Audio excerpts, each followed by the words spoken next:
जो इसके टॉपिक्स रहेंगे मैराथन के, देखो मैंने ना यहाँ पर आप लोगों के टॉपिक्स जो आपको करने हैं मैराथन के, वो मैंने यहाँ पर टिक लगा दिए हैं। ठीक है, चैप्टर 1 2 3 सारे मैंने लिख दिए हैं। ये फाइल मैं आपको शेयर कर दूंगी क्लास के बाद ग्रुप में। पहली बात।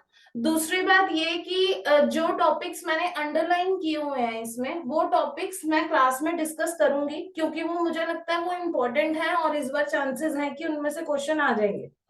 ठीक है। दूसरी बात, आपने कौन कौन से क्वेश्चंस करने हैं अपने इसमें इन 2 दिनों में अकाउंट्स के, वो मैं आप लोगों को ये जो शीट है पूरी ये भी दे दूंगी।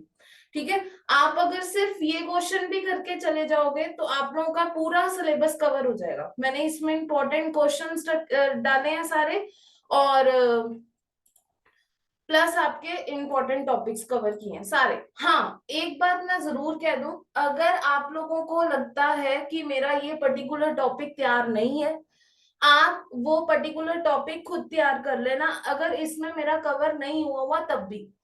ठीक है, समझ आ गई ना मेरी बात सबको? क्लियर? चलो, अब नेक्स्ट स्टार्ट करते हैं। सो मॉड्यूल 1 से स्टार्ट करूंगी मैं, क्योंकि मॉड्यूल 1 ऐसा है कि आपका कवर नहीं हुआ हुआ है। ठीक है। मॉड्यूल 1 में सबसे पहले चैप्टर 1 में आ जाओ, फटाफट अपने मॉड्यूल्स निकाल लो। चैप्टर 1, उसमें पेज नंबर पे आ जाओ 1.10। Page number 1.10। हाँ, प्रॉब्लम्स की बात रही, बीच में थोड़ा सा पॉज लेके मैं आप लोगों की प्रॉब्लम्स ले लूंगी। ठीक है, साथ साथ कवर कर लेंगे। Users of accounting information. ठीक है, ये आप लोगों को पता होना चाहिए कि यूजर्स ऑफ अकाउंटिंग इंफॉर्मेशन कौन कौन से हैं। अच्छा, मुझे एक मिनट। अकाउंटिंग, आपकी अकाउंटिंग इंफॉर्मेशन को यूज कौन कौन करेगा? देखो, एक तो इसमें से डायरेक्ट क्वेश्चन बन सकता है। दूसरा आपका क्वेश्चन बन सकता है कि आपका एक कहीं ना कहीं थ्योरी में काम आ जाएगा। फर्स्ट ऑफ ऑल, कौन है जो हमारी अकाउंटिंग इंफॉर्मेशन को यूज करते हैं? हमारे इन्वेस्टर्स।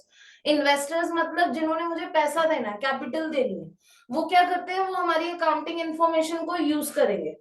ठीक है। तो क्यों? क्योंकि उन्होंने हमें फंड्स देने हैं, अगर उन्हें लगेगा इन रिटर्न हमें कुछ मिल रहा है, तभी वो हमारे फंड्स में इन्वेस्ट करेंगे ना, अदरवाइज वो इन्वेस्ट क्यों करेंगे? पहली बात। दूसरा हमारा है एम्प्लॉइज, ऑब्वियसली। अब देखो मेरी बात सुनो, आप कहीं भी एज अ प्रोफेशनल कहीं भी जाते हो, आप किसमें कौन से डिपार्टमेंट में जाना चाहोगे? जो ग्रो कर रहा है। जो कंपनी का डिपार्टमेंट ग्रो ही नहीं कर रहा, आप उसमें जाना चाहोगे ही नहीं। ठीक है ना? अब उसके बाद है लीडर्स। लीडर्स क्या है? They are interested to know whether their loan prince lenders, sorry गलत लिखा हुआ है, लेंडर्स। ठीक है, लेंडर्स क्या कहना चाहेंगे? लेंडर्स ये देखना चाहेंगे कि उनका जो लोन प्रिंसिपल है, अगर वो लोन देते हैं एंटरप्राइज को, या उनका जो इंटरेस्ट है वो रीपे होगा। अगर वो रीपे नहीं होगा तो हमें इस कंपनी में इन्वेस्ट करने की जरूरत नहीं है। सप्लायर्स एंड क्रेडिटर्स, याद रखना, लेंडर्स और suppliers and creditors is a different thing. Creditors का मतलब जो शॉर्ट टर्म फाइनेंसिंग देते हैं, जो आपको क्रेडिट पर वो दे देंगे, रॉ मटेरियल दे देंगे। क्रेडिटर्स वो तभी देंगे जब आपकी क्रेडिटेबिलिटी होगी। अगर आपकी क्रेडिटेबिलिटी नहीं होगी तो वो आपको कुछ भी नहीं देंगे उधार पर। नेक्स्ट है कस्टमर्स। कस्टमर्स का मतलब क्या हुआ? आप में इतना दम है कि हम आपके ऊपर रिलाई कर सकते हैं। अगर एक एंटरप्राइज है, उसके कस्टमर्स उसके साथ सिर्फ तभी जुड़ेंगे जब क्या होगा, जब एंटरप्राइज इतना लायक होगा कि वो उसकी डिमांड्स को पूरा कर सकता है। ठीक है ना? मेरी बात समझ आ रही है ना सबको? चलो, next. Yes ma'am. Government and their agencies, obviously government को आगे अकाउंट अपनी इकोनॉमिक पॉलिसीज फ्रेम करनी है, तो वो यूज करेंगे हमारे उसको डाटा को। Next, public as a large. Public as a large मतलब सोसाइटी आ गई। ठीक है। एंड सोसाइटी ये देखेगी कि कहीं हम सोसाइटी के अगेंस्ट जाके काम तो नहीं कर रहे हैं, पीपल। नेक्स्ट उसके बाद है मैनेजमेंट। इसको तो मुझे एक्सप्लेन करने की जरूरत ही नहीं है। मैनेजमेंट का आप लोगों को पता ही है, मैनेजमेंट हमारा डाटा क्यों लेगी? मैनेजमेंट हमारा डाटा इसीलिए लेगी, ये देखने के लिए कि अब आगे जो है वो किस तरह से काम करना। Clear? Users of accounting done है? Yes ma'am. ठीक है। अब उसके बाद आ जाओ पेज नंबर 1.15 पे, areas of service of accountant. ये मैंने क्वेश्चन ना टेस्ट में भी दिया था, किसी के भी टेस्ट में, मतलब मुझे ये पूरा एक्यूरेट नहीं लगा।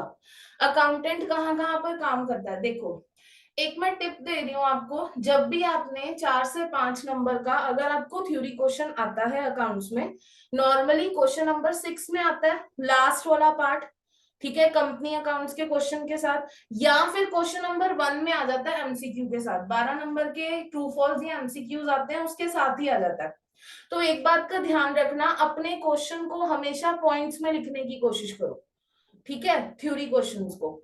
और वो पॉइंट्स जो है कोशिश करना कि मैच होने चाहिए तुम्हारे स्टडी मटेरियल के पॉइंट्स के साथ। मैं रट्टा मारने को नहीं कह रही, लेकिन मैं ये कह रही हूँ सिर्फ हेडिंग्स याद कर जाया करो। अब एरियाज ऑफ सर्विस कौन कौन से हैं जिसमें अकाउंटेंट्स जो है वो वर्कआउट करेंगे, हमारी मदद करेंगे? Maintenance of books of accounts obviously, ठीक है, हम लोग जो हैं प्रोफेशनल चार्टर्ड अकाउंटेंट्स जो हैं, उन्होंने बुक्स ऑफ अकाउंट्स मेंटेन करने में मदद करनी है। ऑडिट करना is a different thing, audit के थ्रू हम वही कर रहे हैं ना, मदद ही कर रहे हैं ना। उसके बाद हर साल स्टैट्यूटरी ऑडिट करने हैं, इनकम टैक्स के ऑडिट करने हैं, कंपनी लॉ के ऑडिट करने हैं, फिर उसके बाद इंटरनल ऑडिट भी करना है। देखो दो चीजें होती हैं, एक होता है स्टैट्यूटरी ऑडिट जो साल में एक बार होता है नॉर्मली, ठीक है, ऐसा नहीं है कि हार्ड एंड फास्ट रूल है, 2 बार भी हो सकता है, 3 बार भी हो सकता है, लेकिन स्टैट्यूटरी ऑडिट हम साल में एक बार करते हैं, जैसे इनकम टैक्स में एक बार ऑडिट होता है। दूसरा होता है इंटरनल ऑडिट। इंटरनल ऑडिट का मतलब क्या हुआ, देखो पहले स्टैट्यूटरी ऑडिट का मतलब जो किसी लॉ के अंडर किया जा रहा है, जैसे इनकम टैक्स कहता है कि अगर आपका टर्नओवर इतना ज्यादा हुआ तो आपको ऑडिट करवाना पड़ेगा। कंपनीज एक्ट कहता है कि अगर आपका टर्नओवर, अगर आपकी ये वाली कंपनी है, पब्लिक कंपनी है या जो भी है उसमें लिखा हुआ, तो आपको ऑडिट करवाना पड़ेगा। इंटरनल ऑडिट हम लोग इंटरनल कंट्रोल्स को चेक करने के लिए लगाते हैं। इंटरनल कंट्रोल्स मतलब हमारी ऑर्गेनाइजेशन की सिस्टम्स वर्किंग्स प्रॉपरली काम कर रहे हैं या नहीं कर रहे, हम ये चेक करने के लिए लगाते हैं इंटरनल ऑडिट, ठीक है। उसके बाद टैक्सेशन, ऑब्वियसली हमें टैक्सेशन का भी तो बताना है ना, क्योंकि प्रोविजन सारे हमें पता है। जीएसटी आया, जीएसटी किसने जो गवर्नमेंट ने तो ला दिया, एप्लीकेबल कर दिया, लेकिन उसको इम्प्लीमेंट करने में, एग्जीक्यूट करने में मदद किसने की? हमने की, चार्टर्ड अकाउंटेंट्स ने की। उसके बाद मैनेजमेंट एंड कंसल्टेंसी सर्विसेज, हम लोग एडवाइस देते हैं कि इस प्रोजेक्ट में इन्वेस्ट करो, इसमें मत करो, इस प्रोजेक्ट से आपको इतना रिटर्न आएगा, इस प्रोजेक्ट से इतना रिटर्न आएगा। क्यों? क्योंकि हमें पता है कि किस तरह से अलग अलग रेशियोज निकालनी है और अलग अलग रेशियोज को इंटरप्रेट कैसे करना। नेक्स्ट है फाइनेंशियल एडवाइस, एक अदर वाला पॉइंट आ गया, ये समझ लो। फाइनेंशियल एडवाइस भी हम लोग देंगे कि आप कौन सी इन्वेस्टमेंट में इन्वेस्ट करो, इंश्योरेंस जो है वो, इंश्योरेंस से रिलेटेड, बिजनेस एक्सपेंशन से रिलेटेड, ठीक है। ऊपर ऊपर से रीड कर लेना इस टॉपिक को एक बार, और अदर सर्विसेज आ जाएंगे। क्लियर हो गया सबको? किसी को कोई प्रॉब्लम? नो? No ma'am. ठीक है। अब उसके बाद एरियाज ऑफ अकाउंटिंग के बाद आ जाओ chartered accountant in public sector enterprise, page 1.18 पे। एक बार ये क्वेश्चन पूछ लिया था इंस्टीट्यूट ने अपने उसमें। वैसे तो एक बात बताऊं, ये सारे ही इंपॉर्टेंट हैं, बट इसमें से chartered accountant in public sector enterprise जो है, ये क्वेश्चन पूछा था इंस्टीट्यूट ने अपने पेपर में, आई थिंक वो 2018 या 19 का था। तो both in developed and developing countries public sector enterprise में चार्टर्ड अकाउंटेंट का क्या रोल होता है? Special feature of national economy, हम लोग स्पेशल फीचर की तरह काम करते हैं। The system of financial and budgetary control of accounting, auditing, reporting has therefore become a matter of interest and concern to the nation and does not remain confined merely to limited number of share holders, ठीक है। अब ये जो public sector enterprise ही क्यों लिया? Public sector enterprise मतलब जिसकी securities publicly trade होती हैं, वो कंपनीज जो पब्लिक के पास जाती हैं पैसा मांगने के लिए, ठीक है, कैपिटल मांगने के लिए। तो इस केस में सिर्फ उसी को क्यों है? क्योंकि इसमें पब्लिक इंटरेस्ट इन्वॉल्व है ना डायरेक्टली। सो दैट्स वाई किसी ना किसी प्रोफेशनल को तो देखना पड़ेगा ना कि ये सारा जो सिस्टम वर्किंग है वो सिस्टमेटिकली हो रही है, नहीं हो रही। The form of accounting followed by these corporation or companies is different from that of ordinary government accounting. It is the duty of accountant, यहाँ से मेन है, it is the duty of accountant to prepare the accounts and reports of these public corporations. आप लोगों ने अपने company law में पढ़ा ही होगा कि कंपनी की जो एनुअल जनरल मीटिंग होती है, मतलब जो साल में एक बार जरूरी मीटिंग होती है शेयर होल्डर्स की, उसमें कंपनी के ऑडिटर का भी होना जरूरी है, क्योंकि वही तो फाइनेंशियल स्टेटमेंट्स प्रेजेंट करने में मदद करेगा ना, ठीक है. In such a way that enable the general public to know how far the items appearing in the various types of records and financial statement justify their existence. मतलब जो financial statements में लिखा हुआ है क्या वो सही है, क्या उतने फंड्स हैं कंपनी के पास, क्या उतना प्रॉफिट जनरेट कर रही है, या उसकी रियल पिक्चर कुछ हो रही है. ये किसका काम है, ये हम लोगों का काम है दिखाना. क्लियर, यहां तक कोई प्रॉब्लम किसी को? No ma'am. ठीक है, अब स्टार्ट करते हैं यूनिट 2. यूनिट 2 के तुम लोग आ जाओ पेज नंबर 1.25 पे. पहले तो एंटिटी कॉन्सेप्ट. एंटिटी कॉन्सेप्ट का मतलब क्या हुआ, देखो ये जो यूनिट है ये इंपॉर्टेंट है, इसमें सारे कॉन्सेप्ट समझ के जाना, आप लोगों को समझ आने चाहिए प्लस उसको लिखना आना चाहिए, ठीक है, ताकि अगर पेपर में आ जाए रीजन कहीं भी. अच्छा ये जो कॉन्सेप्ट पढ़ने जा रहे हो सकता है आपको प्रैक्टिकल में भी इनकी जरूरत पड़े. सबसे पहला कॉन्सेप्ट है आपका एंटिटी कॉन्सेप्ट. एंटिटी कॉन्सेप्ट का मतलब क्या हुआ कि हम अपने बिजनेस को और प्रोप्राइटर को अलग अलग मानेंगे. दिस इज द रीजन कि आप कैपिटल लायबिलिटी साइड शो करते हो, यही रीजन है. क्यों? कैपिटल तो सोल प्रोप्राइटर का खुद का पैसा है ना, छोड़ो पार्टनर्स का खुद का पैसा है, फिर भी कंपनी की तो बात ही अलग करते हैं क्योंकि वो जो है वो सेपरेट लीगल एंटिटी है. लेकिन प्रोप्राइटरशिप और पार्टनरशिप में तो कैपिटल को एसेट साइड शो करते नहीं करते हम एसेट साइड शो. क्यों? रीजन क्या है? Entity concept. एंटिटी कॉन्सेप्ट क्या कहता है कि जो हम बिजनेस कर रहे हैं उसकी एक सेपरेट आइडेंटिटी है, सेपरेट फ्रॉम इट्स मेंबर, मैं उसके मेंबर से अलग. जस्ट अ मिनट राजा, इसको रीड करो आप लोग.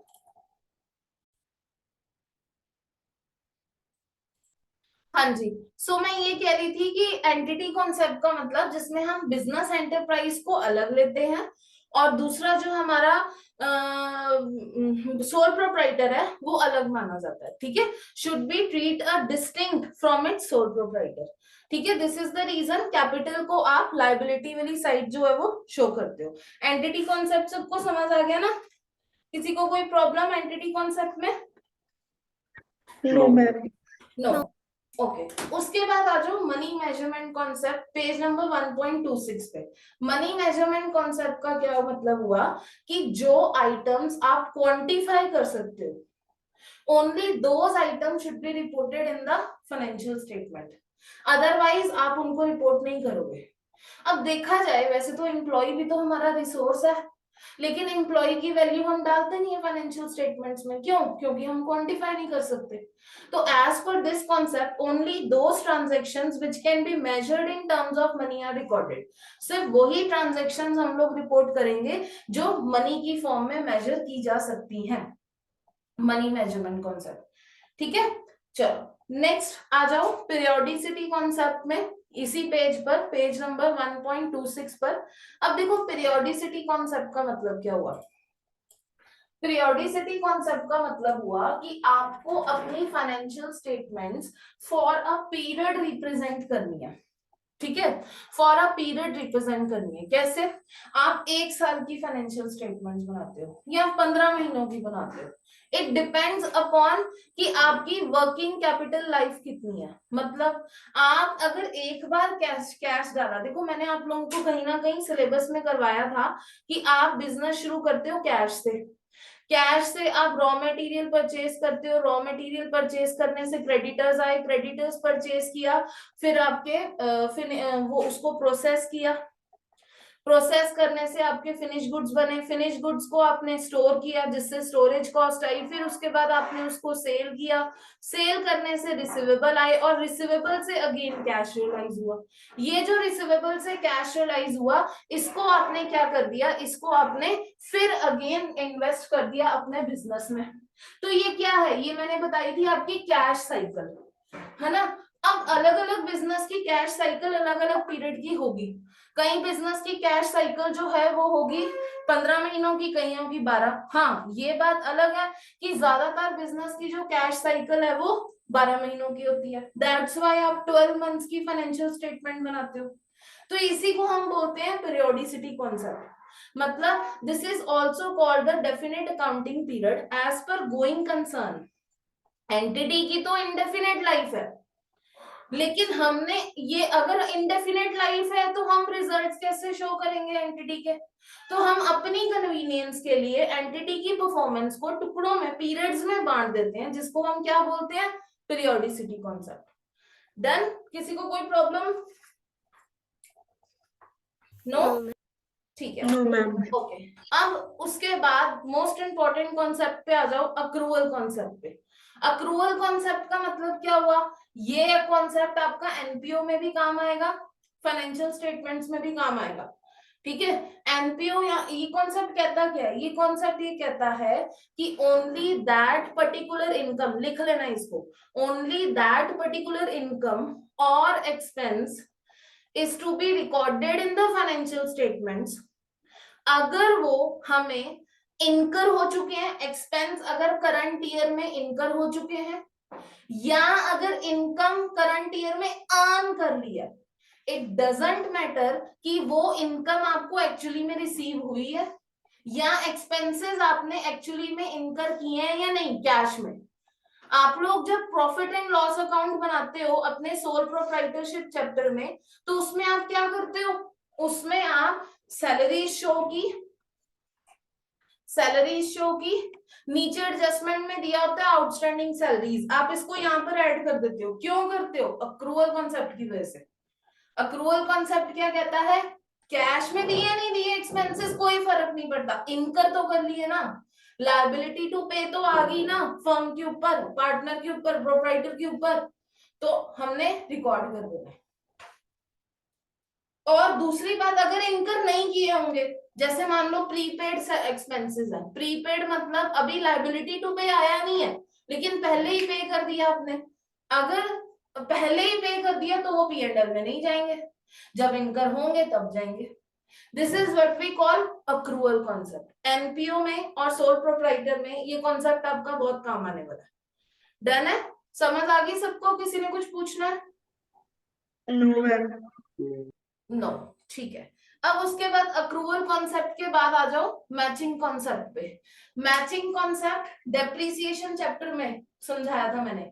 मैचिंग कॉन्सेप्ट क्या था कि अगर आपने कोई रेवेन्यू अर्न किया है तो ऑब्वियसली उसको अर्न करने के लिए कुछ एक्सपेंसेस भी इनकर किए होंगे, तो वो पर्टिकुलर एक्सपेंसेस आपको क्या करने हैं, वो पर्टिकुलर एक्सपेंसेस जब वो रेवेन्यू शो करोगे ना तब आपने शो करने हैं। डेप्रिसिएशन इसका एग्जांपल है, ठीक है। डेप्रिसिएशन में क्या होता है, अब देखो तुम मशीनरी परचेज कर लेते हो 10 लाख की, है ना, तुमने मशीनरी परचेज कर ली 10 लाख की, लेकिन तुम उसको पूरा पीएनएल में नहीं डालते इकट्ठा। क्यों, क्योंकि उस पीएनएल से जो तुम्हें इनकम आ रही है, सॉरी उस मशीनरी से जो तुम्हें इनकम आ रही है वो धीरे धीरे करके आएगी ना। एक साल में 10,000 यूनिट बनाओगे, अगले साल में 12 बनाओगे, फिर अगले साल में 8,000 यूनिट बनाओगे। एक बार सारे यूनिट इकट्ठे तो नहीं बना सकते ना। तो जैसे जैसे अमाउंट रियलाइज हो रहा है, जैसे जैसे इनकम आ रही है, वैसे वैसे मैं उसको शो करती जाऊंगी अपने पीएनएल। तो depreciation is the example of matching concept. उसके बाद आ जाते हैं गोइंग कंसर्न कॉन्सेप्ट पे। गोइंग कंसर्न कॉन्सेप्ट का मतलब क्या हुआ, गोइंग कंसर्न कॉन्सेप्ट का मतलब हुआ कि आपने अपनी एंटिटी को ये मानना है कि मैं फ्यूचर में कंटिन्यू करूंगी इसको, मेरा एंटिटी को, बिजनेस को बंद करने का कोई इरादा नहीं है। दिस इज द रीजन आप एसेट्स और लायबिलिटी की वैल्यूज कैरी फॉरवर्ड करते हो, ठीक है, इसीलिए करते हो ना कि अगले साल बिजनेस कंटिन्यू करना है। तो हम ये एक तरह की अकाउंटिंग एजम्पशन है कि हम अपना बिजनेस इन फ्यूचर कंटिन्यू करेंगे। इसको अकाउंटिंग पॉलिसी मत लिखा ना, इंस्टीट्यूट मार्क्स डिडक्ट कर लेगा। इसको ऐसे लिखोगे, the financial statements are prepared on the accounting assumption that कि एंटरप्राइज जो है वो गोइंग कंसर्न रहेगा इन फ्यूचर, उसका बिजनेस बंद नहीं होगा। अगर गोइंग कंसर्न कॉन्सेप्ट नहीं रहता, मतलब आप लोगों को लग रहा है कि अब कोविड लग गया, लॉकडाउन लग गया, हम सरवाइव ही नहीं कर पाएंगे, इनकम आनी बंद हो चुकी है, तो उस केस में आप अपने बुक्स ऑफ अकाउंट्स प्रिपेयर करने का तरीका चेंज कर लोगे। ठीक है, गोइंग कंसर्न कॉन्सेप्ट समझ आ गया सबको? क्लियर? चलो, यस मैम। यस। उसके बाद आ जाते हैं कॉस्ट कॉन्सेप्ट पे। ठीक है, अब कॉस्ट कॉन्सेप्ट किसकी बात करता है? By this concept the value of an asset is to be determined on the basis of historical cost.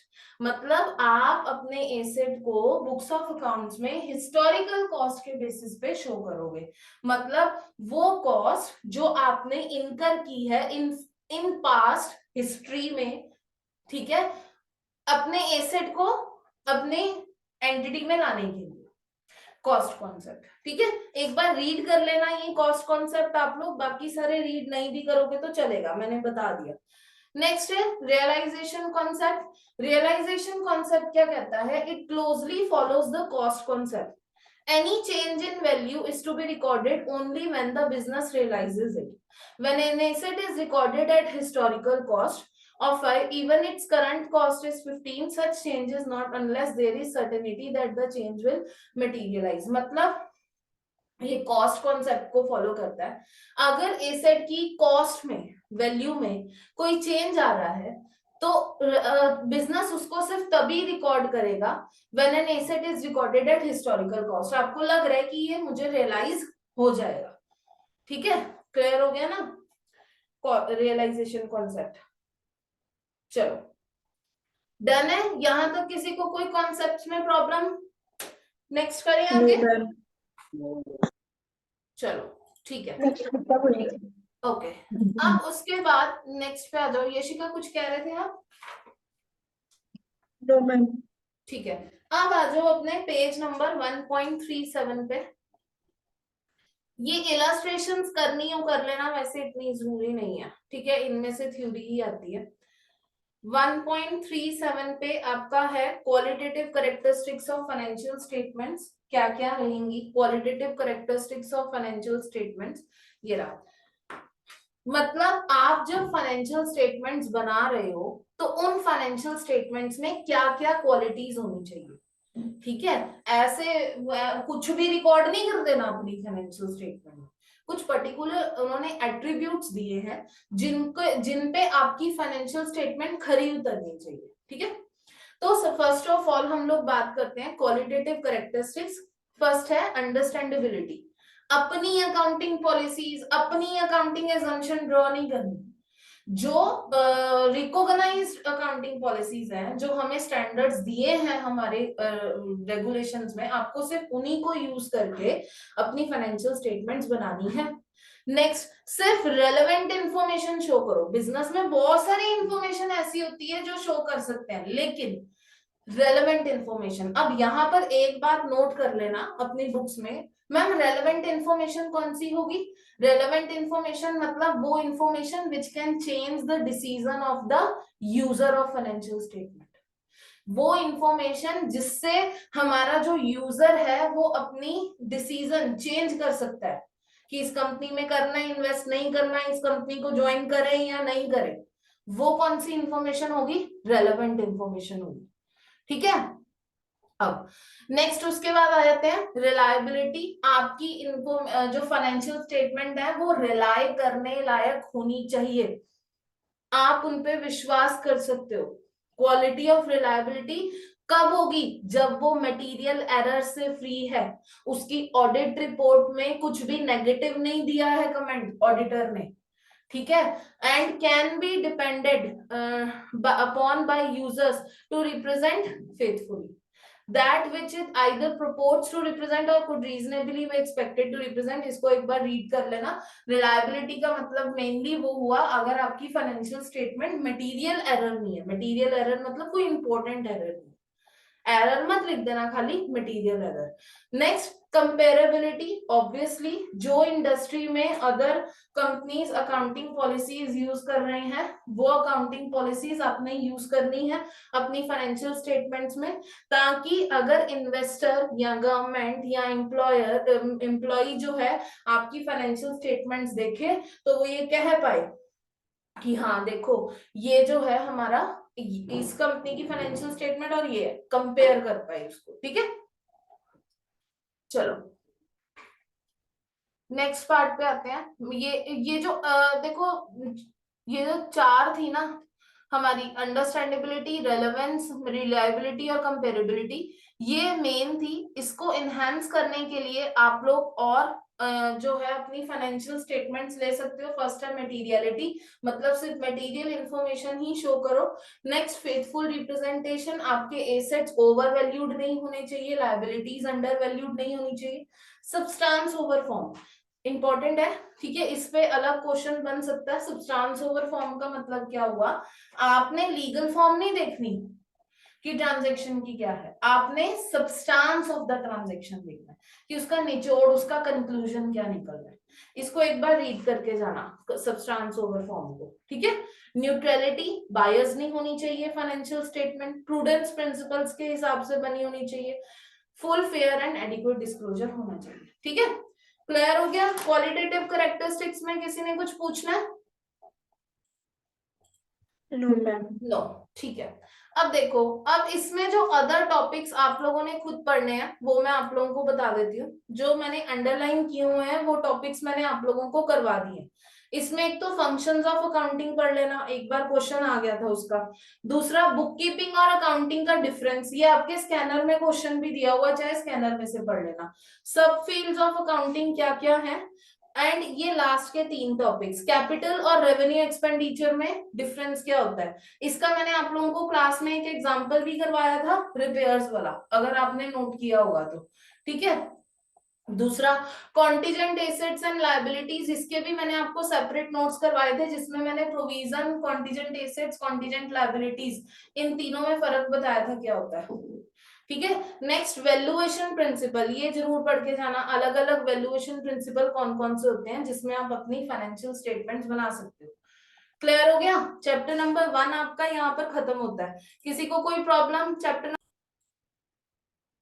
Next है? अच्छा, इसके क्वेश्चंस, चैप्टर नंबर 1 के क्वेश्चंस जो हैं वो आपने कौन कौन से करने हैं. इसके मॉड्यूल में से क्वेश्चन चाहे मत करना. ठीक है, हाँ अगर आप लोगों के पास टाइम है, तैयारी अच्छी की हुई है, तो स्कैनर में से एमसीक्यू रीड कर लेना, ताकि वो जो आपका क्वेश्चन नंबर 1 में 12 मार्क्स का ट्रू फॉल्स या वो आना है ना, वो पक्का हो जाए. और ये चार क्वेश्चंस कर लेना, क्वेश्चन 9, 11, 14 और 2020 का नवंबर में पेज 1.32 पे दिया हुआ स्कैनर में. ठीक है. अच्छा एक बात और, सबके पास स्कैनर है होगा ही वैसे तो, और मैंने ना वैसे जो क्वेश्चंस मैंने इसमें लिखे हुए हैं वो स्कैनर में से मैंने स्कैन कर दी हैं, उसकी पीडीएफ एक मैं आपको शेयर कर दूंगी ग्रुप में. डन है, कोई प्रॉब्लम? चलो. अब उसके बाद चैप्टर 2 अकाउंटिंग प्रोसेस है. जर्नल लेजर इसका देखने की जरूरत नहीं है, बस एक बार वो मॉडर्न अप्रोच और उसकी ट्रेडिशनल अप्रोच देख जाना, बाई चांस उसमें से कुछ क्वेश्चन आ जाता है. आएगा भी तो ट्रू फॉल्स में ही आएगा. ठीक है. दूसरा difference between subsidiary and principal books, ये पेज नंबर 2.60 पे ये टॉपिक देख के जाना है. फाइनेंशियल बुक्स कौन कौन सी प्रिपेयर करते हैं हम, ये टॉपिक देख के जाना है. पेटी cash book, impress system of पेटी कैश बुक क्या होता है ये पता होना चाहिए आपको. ठीक है, कई बार इसमें शॉर्ट क्वेश्चन बन जाता है कि explain the meaning of impress system of पेटी cash book. Rectification of errors का आपका 2.97 है, इसमें से एमसीक्यू फ्रेम हो जाते हैं कई बार, तो वो एक बार देख के जाना. ठीक है, चैप्टर नंबर 2 डन हो गया. अब आ जाओ अपने चैप्टर नंबर 3 पे. पहले चैप्टर नंबर 3 की एक बार थ्योरी का कर लेते हैं. Chapter number 3 bank reconciliation statement, इनमें से कौन कौन से टॉपिक जो हैं वो हमने करने हैं डिस्कस. 2-3 टॉपिक्स ही हैं वैसे तो, 2 हैं. एक तो कॉजेज ऑफ डिफरेंस है पेज नंबर 3.4 पे। वैसे तो चांसेस कम है कि इसमें से आपका क्वेश्चन फ्रेम होगा, लेकिन थ्योरी का, प्रैक्टिकल तो हो ही जाता है, प्रैक्टिकल तो आ ही जाता है तकरीबन, थ्योरी के कम चांसेस होते हैं। तो हमारा बैंक रिकंसिलिएशन स्टेटमेंट का मतलब क्या हुआ कि कैश बुक और पासबुक जो बैंक स्टेटमेंट है उसमें डिफरेंस आ रहा है। उसमें डिफरेंस क्यों आ रहा है, कैसे आ रहा है, ये हमने रिकॉर्ड करना है। तो सबसे पहले आता है टाइमिंग डिफरेंस। टाइमिंग डिफरेंस मतलब मान लो मैं अपना ईयर फॉलो करती हूँ अप्रैल से मार्च का। मैंने क्या किया, 29 मार्च को एक चेक लगाया बैंक में, जो जाके क्लियर हुआ 2 अप्रैल को, 2 अप्रैल को जाके क्लियर हुआ। बट इस टाइम के बीच में 31 मार्च को मैंने क्लोजिंग करनी थी। लेकिन अब हुआ क्या, मेरी कैश बुक में बैलेंस, चेक लगाया मतलब मुझे किसी पार्टी ने चेक दिया था, मैंने अपनी कैश बुक में तो 29 को एंट्री कर दी, बट बैंक स्टेटमेंट में एंट्री कब हुई, 2 को हुई। तो अब ये जो 31 को मार्च को मैंने चेक लगाया है, ये जो मेरा चेक है ये किस तरह से आएगा, अब मुझे इसको बोलते हैं टाइमिंग डिफरेंस। इसको मुझे रिकॉर्ड करना पड़ेगा बैंक रिकंसिलिएशन के थ्रू, टाइमिंग डिफरेंस। दूसरा ही कुछ ट्रांजैक्शन ऐसी होती हैं by nature, bank charges deduct किए बैंक ने, आपको पता ही नहीं लगा, इंटरेस्ट क्रेडिट किया बैंक में आपके अकाउंट में, आपको पता नहीं लगा। ट्रांजैक्शंस कुछ ऐसी होती हैं बाय नेचर। नेक्स्ट है एरर्स भी हो सकती हैं, बैंक से भी एरर हो सकती है, आपके भी एरर हो सकती है। तो कॉजेज ऑफ डिफरेंस, हम बैंक रिकंसिलिएशन स्टेटमेंट क्यों बनाते हैं, क्या डिफरेंस आते हैं, उसके ये 3 कॉजेज हैं। ठीक है। और दूसरा टॉपिक आपने एक थॉरोली लीड करके जाना है इसको, ये आपकी ना बैंक रिकंसिलिएशन स्टेटमेंट में ग्रिप अच्छी तरह से स्ट्रॉन्ग कर देगा। पेज नंबर 3.15 पे ये कॉजेज ऑफ डिफरेंस। अगर आप लोगों को लगता है ना कि ग्रिप मेरी नहीं है इसमें, इस चैप्टर में, तो ये अच्छी तरह से रीड कर जाना। ठीक है, ये रीड कर जाओगे कौन सी सिचुएशन में क्या क्या होता है। अच्छा, अब एक बात मैं और बता दूं, अगर आप लोगों को, हाँ, इस चैप्टर में एक बात ध्यान रखना, सबसे पहले अगर मुझे दिया है debit balance as per cash book, तो इसका मतलब क्या हुआ, हमारी ये कैश बुक है, अगर उसमें डेबिट बैलेंस है, सबसे पहली बात हमारे लिए वो पॉजिटिव बैलेंस है। क्यों, कैश एक एसेट है, पॉजिटिव बैलेंस मतलब डेबिट बैलेंस, तो वो पासबुक में क्या होगा, क्रेडिट, मतलब जो हमारा डेबिट है वो बैंक का क्रेडिट है। दूसरा, फिर उसके बाद क्रेडिट बैलेंस अगर कैश बुक में होगा मतलब नेगेटिव बैलेंस, तो इसका मतलब अगर हमारा क्रेडिट है तो बैंक के लिए क्या होगा, डेबिट। क्लियर हो गया ना ये बात सबको, किसी को कोई कंफ्यूजन तो नहीं है इसमें? ठीक है, no ma'am. No ma'am. No, okay. अब उसके बाद नेक्स्ट पे आते हैं, अगर आप लोगों को ऐसा दिया होता है favourable balance as per, favourable balance as per cash book, तो favourable balance as per cash book का मतलब डेबिट बैलेंस, हमारा जो पॉजिटिव होगा बैलेंस वो फेवरेबल होगा ना, तो डेबिट बैलेंस। उसके बाद अगर दिया होता है unfavourable balance as per cash book, तो इसका मतलब credit. Same is the case with passbook का होगा, उल्टा हो जाएगा।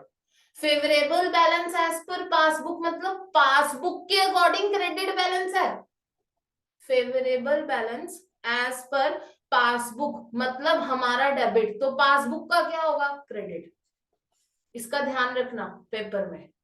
दूसरा, unfavourable balance as per passbook मतलब हमारा क्रेडिट, तो पासबुक का क्या होगा, बैंक वालों का क्या होगा, डेबिट। ठीक है, चलो, बैंक रिकंसिलिएशन स्टेटमेंट में कोई प्रॉब्लम किसी को? नो?